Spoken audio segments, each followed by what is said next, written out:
आध्यात्मिक वर्षा ज्ञान के इस अनूठे संगम में आपका बहुत बहुत स्वागत है। नमस्कार। आज हम एक बेहद गहरे और विस्तृत ज्ञान सागर में उतर रहे हैं। ये एक ऐसा संकलन है जिसे कप्तान श्याम बहादुर चौहान जी ने बड़े परिश्रम से संकलित और लिपिबद्ध किया है। जी हाँ, और आज हमारा केंद्र बिंदु है श्रीमद् भगवद गीता, उसका अध्याय 2, श्लोक संख्या 53। बिल्कुल, और इसके जरिए हम समझने की कोशिश करेंगे स्थिर बुद्धि को, है ना? मतलब एक ऐसी बुद्धि जो अविचल हो, स्थिर हो, उसके रहस्य क्या हैं? सही कहा। मतलब लक्ष्य ये है कि कैसे ये जो मन है, जो बाहरी दुनिया के इतने भटकाव हैं, इतना शोरगुल है, उससे कैसे मुक्त हो और कैसे एक गहरी आंतरिक स्थिरता पाई जाए। और योग मतलब परमात्मा से, या कह लें अपने सच्चे स्वरूप से, एक वास्तविक जुड़ाव कैसे स्थापित हो। तो चलिए फिर देर किस बात की, इस महत्वपूर्ण विषय की गहराइयों में उतरते हैं। हाँ जी, तो सबसे पहले वो श्लोक ही देख लेते हैं जिस पर आज की हमारी सारी बातचीत आधारित है। अध्याय 2, श्लोक 53। जी, श्लोक है, श्रुति विप्रतिपन्ना ते यदा स्थास्यति निश्चला समाधावचला बुद्धिर तदा योगम वाप्स्यसि। बहुत खूब। अब इसके शब्दों को थोड़ा खोलते हैं, है ना, ताकि इसका भाव एकदम साफ हो जाए। हाँ, ये जरूरी है। पहला शब्द है श्रुति विप्रतिपन्ना। अब देखिए, श्रुति का पारंपरिक अर्थ तो वेद या शास्त्र है जो सुने गए। हाँ, सुना है। पर यहाँ इसका दायरा बड़ा है। कोई भी सुनी सुनाई बात, अलग अलग मत, विचारधाराएं, सिद्धांत, सब इसमें आ सकते हैं। अच्छा। और विप्रतिपन्ना मतलब उनसे जो विरोधाभास पैदा होता है, जो भ्रम या शक की स्थिति बनती है, मतलब कंफ्यूजन। बिल्कुल। तो श्रुति विप्रतिपन्ना हुआ बहुत सारी बातें सुनकर अलग अलग विचारों के जाल में फंसकर बुद्धि का चकरा जाना, भ्रमित हो जाना। अरे, ये तो बिल्कुल आज की बात लग रही है। मतलब चारों तरफ से इतनी सूचनाएं, इतने विचार, इतनी सलाहें कि समझ ही नहीं आता क्या सही है क्या गलत। आपने बिल्कुल नब्ज पकड़ ली। यही स्थिति है आज। हाँ। अच्छा, अगला शब्द है निश्चला। निश्चला। इसका मतलब है बिना हिले डुले, एकदम स्थिर, अचल। मतलब जब बुद्धि वो बाहर के शोर से प्रभावित होकर डगमगाना बंद कर दे। ठीक है। फिर है समाधौ, समाधि। यहां इसका मतलब है परमात्मा में पूरी तरह से एकाग्र हो जाना, या कहिए आत्मस्वरूप में बुद्धि का पूरी तरह स्थिर हो जाना। ये सिर्फ आंख बंद करके बैठना नहीं है। नहीं, ये उससे कहीं गहरा है। ये चेतना की एक बहुत गहरी स्थिर अवस्था है। अच्छा, और फिर है अचला बुद्धि ही। ये निश्चला से अलग कैसे है? आपने कहा दोनों का मतलब स्थिर है। हाँ, बहुत अच्छा सवाल पूछा आपने। देखिए, निश्चला एक स्थिति बता रहा है, स्थिरता की स्टेट, जबकि अचला बुद्धि उस बुद्धि की क्वालिटी बता रहा है जो स्थिर हो चुकी है। मतलब वो बुद्धि जो अटल है, दृढ़ है, जिसे न बाहर की परिस्थितियां हिला सकती हैं, न अंदर के शक। वो उसका स्वभाव बन गया है। समझ गई। एक है स्थिर होना और दूसरा है स्थिरता का गुण आ जाना। बिल्कुल। और आखिर में योगम अवाप्स्यसि, तब तुम योग को प्राप्त कर लोगे। योग मतलब जुड़ना। हाँ, योग यानी जुड़ना, जीवात्मा का परमात्मा से मिलन, या अपने असली स्वरूप से एक हो जाना, एक पूर्ण संतुलन, सामंजस्य की स्थिति। तो अगर इन सबको एक साथ देखें तो श्लोक का मतलब ये हुआ कि जब तुम्हारी बुद्धि जो पहले न जाने कितनी बातें सुनकर कंफ्यूज्ड थी, विचलित थी, हाँ, वो इन सब बाहरी प्रभावों से हट जाए और पूरी तरह से परमात्मा में या अपने आप में एकाग्र होकर अटल स्थिर हो जाए, बिल्कुल, तभी तुम्हें योग मिलेगा। मतलब वो परम मिलन, वो सच्ची शांति मिलेगी। आपने एकदम सही सार पकड़ा है। बहुत बढ़िया। और ये समझना भी जरूरी है कि भगवान कृष्ण ने ये बात अर्जुन से कही क्यों, किस संदर्भ में। हाँ, ये भी बताइए। देखिए, कुरुक्षेत्र का मैदान था। अर्जुन के सामने बहुत बड़ी दुविधा थी। एक तरफ क्षत्रिय धर्म कहता था युद्ध करो, दूसरी तरफ अपने ही लोगों के खिलाफ हथियार उठाने का ख्याल ही उन्हें तोड़े दे रहा था। मुश्किल स्थिति थी बहुत। वो कर्तव्य, मोह, पाप पुण्य, ज्ञान, कर्म, इन सब पर अलग अलग शास्त्रों की बातें, लोगों की राय, श्रुति विप्रतिपन्ना, ये सब सुनकर बुरी तरह उलझ गए थे। समझ ही नहीं आ रहा था कि रास्ता कौन सा सही है। हाँ, जैसे कोई चौराहे पर खड़ा हो और हर तरफ से आवाजें आ रही हो कि इधर जाओ, नहीं उधर जाओ। बिल्कुल वैसी हालत। तो ऐसे में कृष्ण उन्हें रास्ता दिखा रहे हैं। वो कह रहे हैं कि भाई, जब तक बुद्धि बाहर की चीजों में, दूसरों की बातों में, अपनी इच्छाओं और डर में फंसी रहेगी, हाँ, तब तक ना तो सच्ची क्लैरिटी आएगी, ना शांति मिलेगी, ना आत्मज्ञान होगा। पहला कदम है इस बाहर के और अंदर के शोर से बुद्धि को हटाना और उसे एक लक्ष्य पर टिकाना। लक्ष्य क्या? लक्ष्य है मन की इस उथल-पुथल को शांत करना, एक ऐसी मानसिक अवस्था पाना जो हिले नहीं, डुले नहीं, अविचल। ओके, तो ये हुआ श्लोक का अर्थ, उसका भाव और वो क्यों कहा गया। लेकिन जैसा आपने शुरू में कहा था, ये विषय गहरा है और अब ये और भी दिलचस्प होने वाला है। हाँ, कैसे? क्योंकि इस एक छोटे से श्लोक पर भारत के कई महान विचारकों ने, संतों ने अपनी अपनी तरह से रोशनी डाली है। हाँ, है ना? उन्होंने इसकी अलग-अलग परतें खोली हैं। हाँ, बिल्कुल। और यही तो खूबी है हमारी ज्ञान परंपरा की। एक ही सूत्र और उसके कितने गहरे आयाम, जैसे आदि शंकराचार्य जी को ही लें, अद्वैत वेदांत के प्रणेता। जी। वे इसे ज्ञान योग के चरम सीमा के तौर पर देखते हैं। उनके हिसाब से श्रुति विपरीतिपन्ना बुद्धि वो है जो वेदों के कर्मकांड है ना, यज्ञ वगैरह या उपासना के फल जैसे स्वर्ग वगैरह, हाँ हाँ, उनको सुनकर उनमें अटक जाती है या उनके जो ऊपर ऊपर के विरोधाभास दिखते हैं उनमें उलझ जाती है।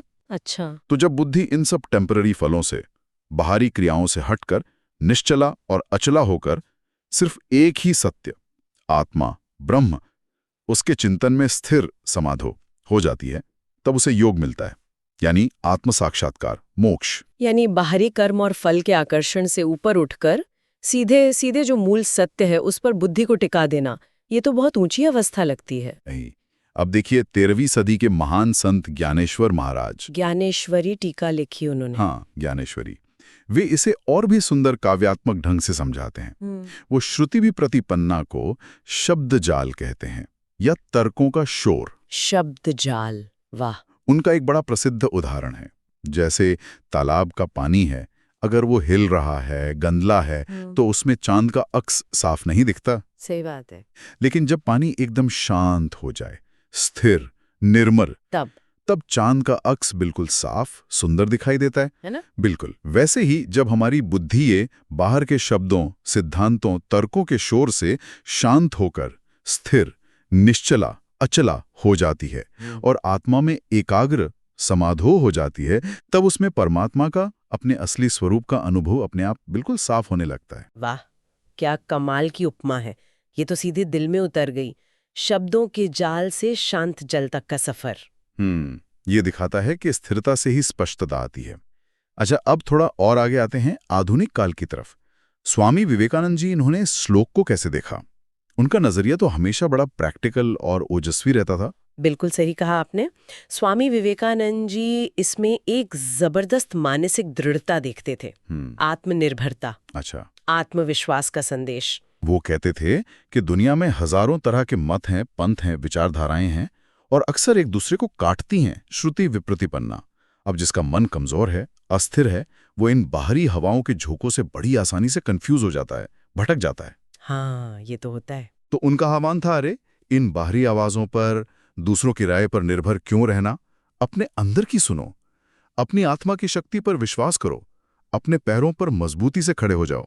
B bold and fearless. Exactly यही है अचला बुद्धि, जो बाहर कोई तारीफ करे या बुराई करे उससे प्रभावित हुए बिना अपने सत्य पर टिकी रहे। ये तो आज के युवाओं के लिए बहुत बहुत ही जरूरी बात है, जिन्हें अक्सर बाहर से वैलिडेशन चाहिए होता है। बिल्कुल, मतलब अपने अंदर की शक्ति को पहचानो और उस पर टिके रहो। बिल्कुल। फिर एक और महत्वपूर्ण व्याख्या है स्वामी अड़गानंद जी महाराज की। यथार्थ गीता में उन्होंने इस पर काफी विस्तार से लिखा है। जी। वे इस बात पर बहुत जोर देते हैं कि समाधो अचला बुद्धि का मतलब सिर्फ ये नहीं कि किसी शांत कोने में बैठकर ध्यान लगा लिया। असली योग, असली स्थिरता तब है जब ये बुद्धि जीवन के हर काम में, हर हालत में अटल रहे, चाहे सक्सेस मिले या फेलियर, कोई तारीफ करे या बुराई करे, फायदा हो या नुकसान, मन और बुद्धि सम रहें, विचलित ना हो। यही है यथार्थ गीता, जीवन के कुरुक्षेत्र में स्थिर रहना। ये समझना बहुत जरूरी है। मतलब ये कोई भागने वाला दर्शन नहीं है, बल्कि जीवन की भाग दौड़, उतार चढ़ाव के बीच बैलेंस और स्थिरता बनाए रखने की कला है। एकदम सही। और अगर हम गीता प्रेस गोरखपुर या स्वामी राम स्वरूपदास जी जैसे व्याख्याकारों को देखें, तो वे इसे और भी सरल और भक्ति के नजरिए से समझाते हैं। अच्छा। उनका कहना है कि अनेक शास्त्रों या मतों में जो ऊपर से विरोधाभास दिखता है ना, श्रुति विप्रतिपन्ना, वो असल में साधक को उलझाने के लिए नहीं है, बल्कि उसकी पात्रता, उसकी रुचि के हिसाब से अलग अलग रास्ते दिखाने के लिए है। तो जब साधक इन बाहरी बहसों में नहीं उलझता और समझ जाता है कि भाई सभी शास्त्रों का आखिरी लक्ष्य तो एक ही है, ईश्वर प्राप्ति या आत्मकल्याण, और वो उस लक्ष्य के प्रति समर्पित हो जाता है, तब उसकी बुद्धि अपने आप संसार से हटकर ईश्वर में स्थिर, समाधो अचला हो जाती है। फिर उसे बाहरी मतभेद कंफ्यूज नहीं करते। कमाल है।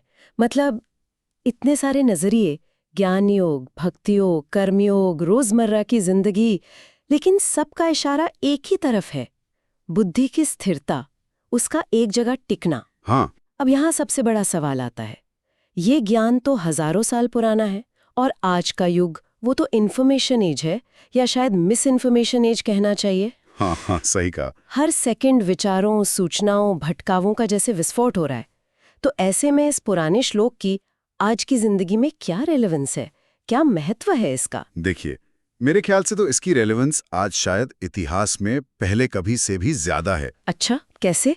आप खुद ही देखिए ना, श्रुति विप्रतिपन्ना यानी विरोधाभासी कंफ्यूजिंग सूचनाओं का जाल आज कहाँ नहीं है। सोशल मीडिया, 24 घंटे चलने वाले न्यूज चैनल्स, इंटरनेट, हर जगह फैला हुआ है। हाँ, ये तो है। एक ही मुद्दे पर इतने सारे एंगल, इतने एक्सपर्ट ओपिनियन, इतनी बहसें कि आम इंसान का मन चिंता, जिसे एंग्जाइटी कहते हैं, तनाव, भ्रम और एक अजीब सी दिमागी थकान, मतलब मेंटल फटीग या इंफॉर्मेशन ओवरलोड, उससे भर जाता है। हाँ, ये तो रोज की सच्चाई बन गई है। किसी भी चीज के बारे में गहराई से जानने की कोशिश करो तो 10 अलग बातें सामने आ जाती हैं, समझ ही नहीं आता क्या करें। तो ये श्लोक हमें एक अचूक नुस्खा दे रहा है। ये कह रहा है कि इस बाहरी शोर, श्रुति विप्रतिपन्ना, से बचने का तरीका सिर्फ ये नहीं कि जानकारी लेना बंद कर दो, बल्कि अपने अंदर एक फिल्टर बनाओ। फिल्टर? हाँ, एक ऐसी अचला बुद्धि तैयार करो जो इस शोरगुल के बीच भी अपने लक्ष्य पर, अपने मूल्यों पर, अपने अंदर की शांति पर टिकी रहे, समाधो। ये बाहर की परिस्थितियों को बदलने की बजाय अपनी अंदरूनी प्रतिक्रिया को साधने का विज्ञान है। और यही मानसिक शांति पाने और जीवन की जो मुश्किलें आती ही हैं, उनका सामना करने के लिए अंदरूनी ताकत और लचीलापन, जिसे रेजिलियंस कहते हैं, वो बनाने का राजमार्ग है। ये तो हुआ व्यक्तिगत स्तर पर, लेकिन आज समाज में भी तो विचारों का टकराव, ध्रुवीकरण बहुत बढ़ गया है। क्या सामाजिक स्तर पर भी इसका कोई मतलब है? बिल्कुल है, और बहुत गहरा मतलब है। सामाजिक नजरिए से देखें तो ये श्लोक हमें सिखाता है कि समाज में चाहे कितनी भी अलग अलग एक दूसरे के खिलाफ धाराएं क्यों ना बह रही हों, श्रुति विप्रतिपन्ना, हमें बस हवा के साथ बह नहीं जाना है।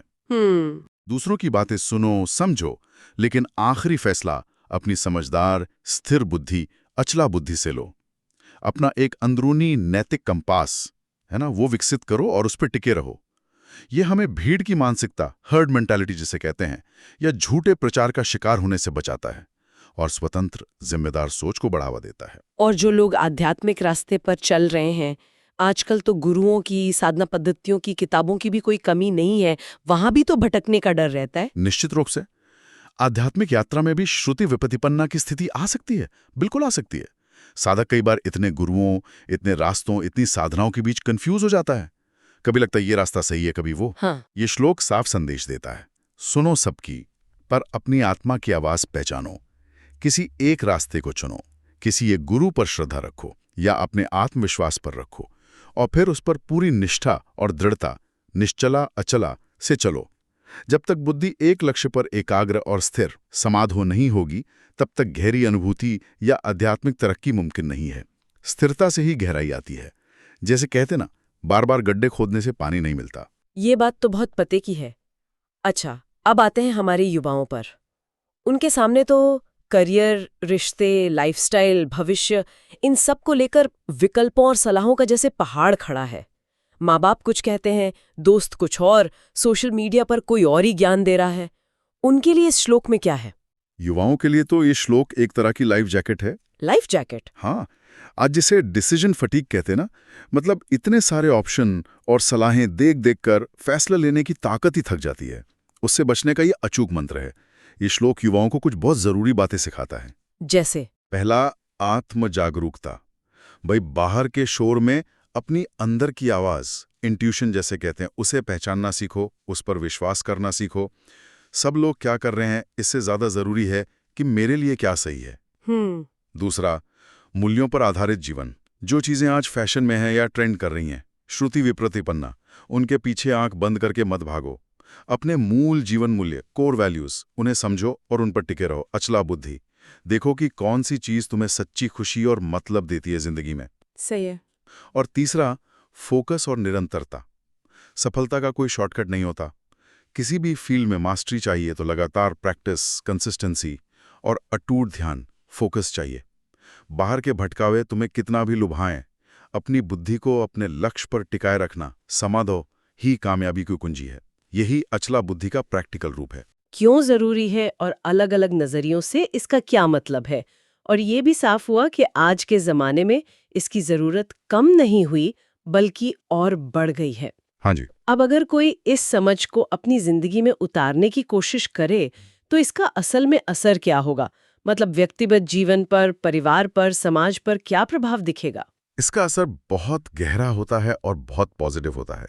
व्यक्तिगत स्तर पर देखें तो सबसे पहला और साफ असर होता है तनाव कमी। अच्छा। जब आपकी बुद्धि बाहर की उथल-पुथल से, तारीफ, बुराई से ज्यादा हिलती डुलती नहीं है तो मन अपने आप शांत रहता है।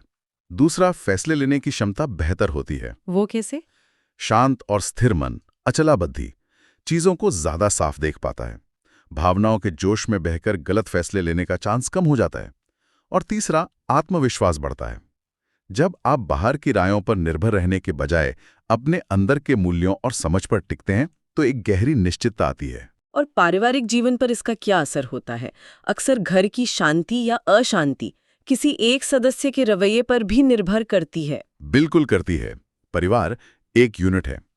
जब परिवार में कोई सदस्य, खासकर वे जो गाइड करने की भूमिका में हैं या जिनकी बात का ज्यादा असर पड़ता है, अगर वो स्थिर बुद्धि वाला हो तो वो पूरे परिवार के लिए एक एंकर की तरह काम करता है। एंकर? हाँ, जैसे जहाज का लंगर होता है ना। हाँ। मुश्किल समय में ऐसे लोग घबराते नहीं। वो परिवार को इमोशनल स्टेबिलिटी देते हैं, सुरक्षा का एहसास देते हैं। सदस्यों के बीच अगर कोई मतभेद हो तो उसे शांति से सुलझाने में मदद करते हैं। घर में एक अच्छा शांत माहौल बनाते हैं। कह सकते हैं कि वे परिवार रूपी नाव को तूफानों में भी संभालने वाले नाविक बन जाते हैं, जिससे सबका भला होता है, मानव कल्याण होता है। ये बात तो अनुभव से भी समझ आती है। एक शांत और स्थिर व्यक्ति पूरे माहौल पर पॉजिटिव असर डाल सकता है। अच्छा, और अगर हम इसे और बड़े स्केल पर देखें, देश या समाज के स्तर पर? राष्ट्रीय और वैश्विक स्तर पर भी स्थिर बुद्धि का महत्व बहुत ज्यादा है। जरा सोचिए, ऐसे नागरिक और खासकर ऐसे नेता जिनकी बुद्धि अपने सिद्धांतों, नैतिक मूल्यों पर, देश हित पर अटल है। अचला बुद्धि जो थोड़े से फायदे के लिए या लोक लुभावन नारों के लिए झूठे प्रचार, श्रुति विप्रतिपन्ना या बाहरी दबावों से आसानी से डिगते नहीं, वही तो समाज और देश को सही और टिकाऊ दिशा दे सकते हैं। सही बात है। वे भावनाओं या जोश में बहकर फैसले नहीं लेते, बल्कि दूर तक के नतीजों को सोच कर लेते हैं। ऐसी स्थिरता ही समाज में न्याय, शांति, तरक्की और आखिरकार मानव कल्याण का आधार बनती है। इसके उलट अस्थिर और कंफ्यूज लीडरशिप या नागरिक समाज को भटकाओं और संकट की तरफ ले जा सकते हैं। इस पूरी बात को, खासतौर पे ये श्रुति विप्रतिपन्ना से निकलकर अचला बुद्धि तक पहुंचने का जो सफर है, क्या हम इसे किसी आसान कहानी या उदाहरण से और साफ कर सकते हैं? कुछ ऐसा जो आसानी से याद रह जाए। हाँ, क्यों नहीं। एक बहुत मशहूर और मतलब वाली कहानी है जिसे हम दो नाविक और प्रकाश स्तंभ की कहानी कह सकते हैं। जरूर सुनाइए। कहानियां बातों को समझने में बहुत मदद करती हैं। तो कल्पना कीजिए, अंधेरी तूफानी रात है, समुद्र में दो नावें फंसी हैं। दोनों नाविकों को किनारे पहुंचना है। ठीक है। किनारे तक जाने के कई रास्ते हो सकते हैं, पर हर रास्ते के बारे में अलग अलग लोगों की अलग अलग राय है। कोई कहता है ये रास्ता छोटा है पर खतरनाक है, कोई कहता है वो लंबा है पर सेफ है। नाविकों के पास पुराने नक्शे भी हैं, पर वो भी कुछ धुंधले हैं। चारों तरफ से सलाहों का, चेतावनियों का, अफवाहों का शोर है। श्रुति विप्रतिपन्ना। बिल्कुल। आज की दुनिया की तरह, जहां हर कोई एक्सपर्ट बन जाता है। हाँ, कुछ वैसा ही समझ लीजिए। तो पहला नाविक जो था वो इन सब बातों से बुरी तरह कंफ्यूज हो गया। अच्छा। वो कभी एक दिशा में नाव मोड़ता, फिर किसी और की चिल्लाहट सुनता तो घबराकर दूसरी दिशा में जाने लगता। वो लगातार अपनी स्ट्रैटेजी बदलता रहा, दूसरों की बातों से हिलता डुलता रहा। नतीजा क्या हुआ? उसकी नाव दिशाहीन होकर भटक गई और आखिर में एक चट्टान से टकराकर डूब गई। ओहो, दुखद अंत हुआ उसका तो। हाँ, लेकिन दूसरा नाविक अलग था। उसने भी सबकी बातें सुनी, सभी सलाहों पर ध्यान दिया, पर उसने अपनी नजरें और अपना ध्यान दूर टिमटिमाते हुए एक प्रकाश स्तंभ लाइट हाउस पर टिका दिया। अच्छा। उसने तय कर लिया, चाहे कोई कुछ भी कहे, चाहे कितनी भी लहरें आएं, मेरा लक्ष्य वो प्रकाश स्तंभ है और मुझे उसी की सीध में जाना है। उसने बाहर के शोर को अपने मन पर हावी नहीं होने दिया। अपनी बुद्धि को उस लक्ष्य पर स्थिर, निश्चला और एकाग्र समाधौ रखते हुए वो लगातार सब्र के साथ अपनी नाव चलाता रहा और आखिरकार सारी मुश्किलों के बावजूद वो सुरक्षित अपने ठिकाने उस प्रकाश स्तंभ के पास किनारे पर पहुंच गया। वाह, ये कहानी तो सीधे सीधे मुद्दे की जड़ तक पहुंचाती है। क्या बात है। बिल्कुल। तो इस कहानी का संदेश क्या है? वो प्रकाश स्तंभ हमारा लक्ष्य है। ये लक्ष्य कुछ भी हो सकता है। परीक्षा में कामयाबी, एक अच्छा इंसान बनना, आध्यात्मिक तरक्की या जिंदगी का कोई भी सार्थक मकसद। हाँ। और समुद्र का तूफान, वो अलग अलग आवाजें, वो सब बाहरी दुनिया के मतभेद, भटकाव, सूचनाएं, अफवाहें हैं, श्रुति विप्रतिपन्ना। हमें इनसे पूरी तरह कट नहीं जाना है, बल्कि दूसरे नाविक की तरह इन्हें सुनना है, समझना है, पर अपनी बुद्धि को अपने चुने हुए लक्ष्य और रास्ते पर अटल रखना है। अचला बुद्धि, पूरी एकाग्रता के साथ समाधौ। तभी हम जीवन के इस समुद्र को पार करके सफलता, शांति और सार्थकता, योग के किनारे तक पहुंच पाएंगे। एकदम साफ हो गया, बिल्कुल। तो आज की इस लंबी और गहरी बातचीत का सार यही निकलता है कि बाहरी दुनिया का जो अंतहीन शोरगुल है, बदलते विचार हैं, भटकाव हैं, उनके बीच अपने अंदर के विश्वास पर, अपने तय किए हुए लक्ष्य पर और अपने नैतिक सिद्धांतों पर बुद्धि को स्थिर और अविचल रखना, हाँ, यही सच्ची शांति, सफलता और अपने असली स्वरूप से जुड़ने यानी योग की कुंजी है। यही स्थिर बुद्धि का असली और प्रैक्टिकल मतलब है। आपने बिल्कुल सही निचोड़ निकाला है। गीता का यह संदेश समय से परे है, हर युग में हर इंसान के लिए रास्ता दिखाने वाला है। तो अब जब हम इस चर्चा के अंत की ओर बढ़ रहे हैं, क्या आप हमारे श्रोताओं के मन में एक ऐसा विचार या सवाल छोड़ना चाहेंगे जिस पर वे खुद सोच सकें? कुछ ऐसा जो इस चर्चा से गहराई से जुड़ा हो, पर शायद हमने सीधे सीधे उस पर बात न की हो। जरूर। एक विचार जो अक्सर मन में आता है वो यह है, हम सब थ्योरी में तो मानते हैं कि बुद्धि को स्थिर रखना चाहिए, ये आइडियल सिचुएशन है। हाँ बिल्कुल। लेकिन सवाल ये उठता है कि रोजमर्रा की जिंदगी की जो भागदौड़ है, जो छोटी बड़ी चुनौतियां हैं, तनाव हैं, लालच हैं, जो रोज हमारे सामने आते हैं, उनके बीच इस अटूट एकाग्रता को, इस अचला बुद्धि को विकसित कैसे किया जाए? वो कौन से प्रैक्टिकल तरीके या अभ्यास हो सकते हैं जिनसे धीरे धीरे इस अवस्था की तरफ बढ़ा जा सके? ये तो बहुत प्रैक्टिकल सवाल है। या एक और पहलू से सोचें तो जब बुद्धि इस तरह स्थिर, सम और साक्षी भाव में स्थित हो जाती है, तो हमारी भावनाओं का, इमोशंस का क्या होता है? क्या वो पूरी तरह खत्म हो जाती हैं या उनका रूप बदल जाता है? वो कैसी हो जाती हैं? इन सवालों पर सोचना इस यात्रा को और गहरा बना सकता है। ये वाकई बहुत गहरे और सोचने लायक प्रश्न है। ये हमें अपनी साधना को, अपने अभ्यास को और आगे बढ़ाने की प्रेरणा देते हैं। इस अद्भुत, ज्ञान बढ़ाने वाली और प्रेरणा देने वाली चर्चा में हमारे साथ शामिल होने के लिए आप सभी श्रोताओं का दिल से बहुत बहुत धन्यवाद। और हम एक बार फिर कप्तान श्याम बहादुर चौहान जी का भी अभिनंदन करते हैं, जिनके सार्थक संकलन और लेखन ने हमें भगवद गीता के इस अनमोल मोती पर इतनी गहराई से सोचने का ये अवसर दिया। जय श्री कृष्णा।